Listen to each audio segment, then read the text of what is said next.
Arms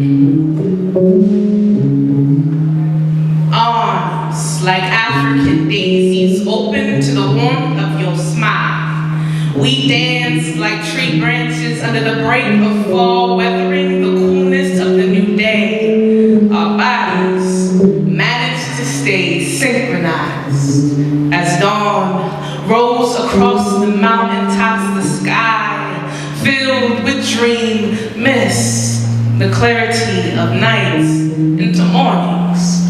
Winds would carry us into the seas of forgetfulness. I had forgotten the depths of his deception.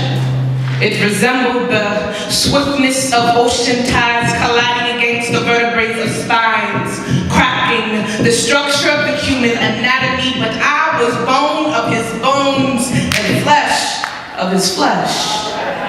My independence had become subjected to his command, no longer distant friends, but rather companions.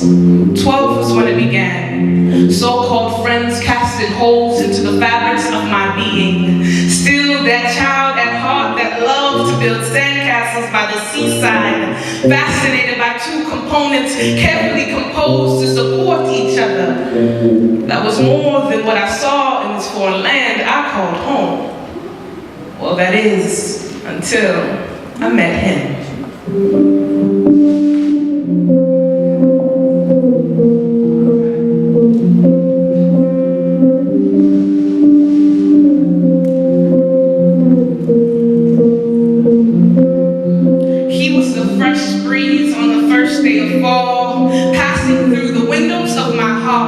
Clearing the blinds of my emotions, he was that beautiful, striking shift of shades, that seasoned switch, that new song on the radio that I loved, but yet didn't quite know. He was the Pandora's box of charm, sounding every alarm I've installed in between these chambers, infiltrating the mainframe. He managed to dismiss system protocol. No one was allowed to pass these thresholds without proper passcode.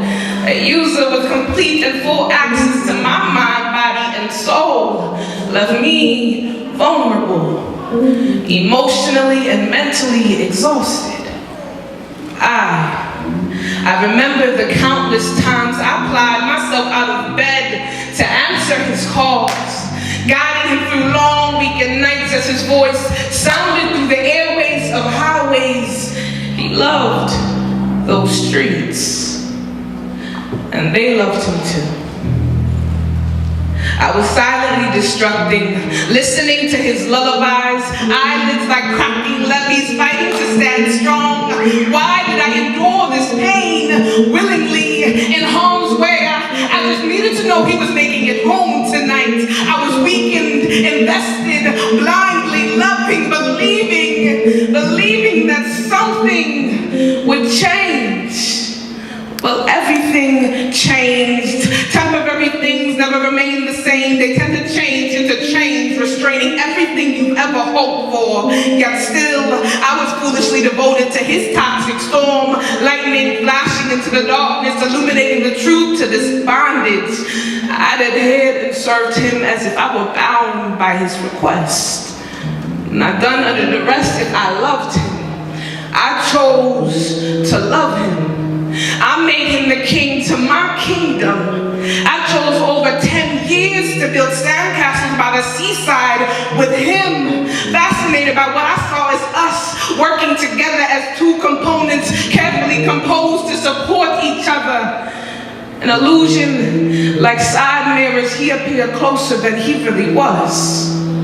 I was distracted by my infatuation for a man I could no longer trust, presiding in a throne that did not belong to him. He was not the Elohim, the I am, the creator, the ultimate illustrator, Yahweh, Emmanuel, the El Shaddai, Adonai.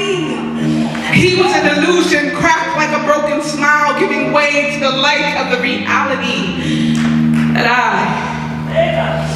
I was a young girl who idolized a man that could never love me correctly.